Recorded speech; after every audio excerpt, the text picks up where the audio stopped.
Yes, 4 years ago, I approached Puchigian's campaign, who was running for Attorney General, and Strickland for Controller.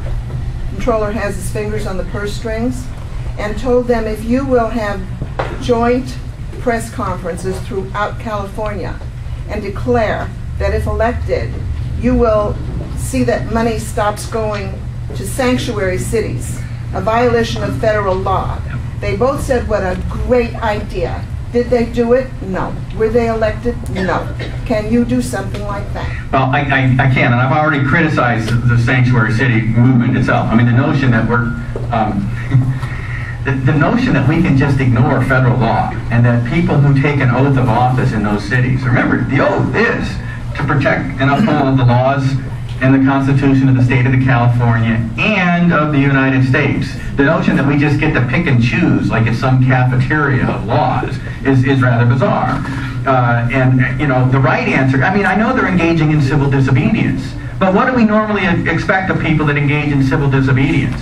Go to jail. You go to jail. And if you're an elected official, you resign before you engage in civil disobedience. You don't pretend to keep holding the oath of office where you're supposed to uphold the law and engage in civil disobedience against the law. That's a contradiction, and they're doing that in those sanctuary cities. My position on immigration is pretty strong. We ought to enforce the border.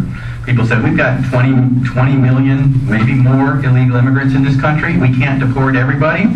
You don't need to.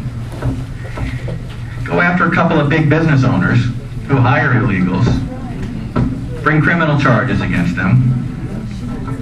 Guys that are used to making large salaries, that run businesses, don't like to spend time in prison. You do one or two of those, the rest of them will just quit hiring. And how many people will stay in a place where there's no job for them? All right? Then you welcome, but let me be real clear here, then you welcome people back legally. You streamline the process. It's foolish for us to have so many barriers that it's impossible to get here legally. Too many people that want to be here and want to become Americans and join with us, equally committed to those propositions of self-evident truths in our Declaration of Independence, are prohibited from coming here because we have created artificial barriers to them. Free those barriers. Let them come on our terms.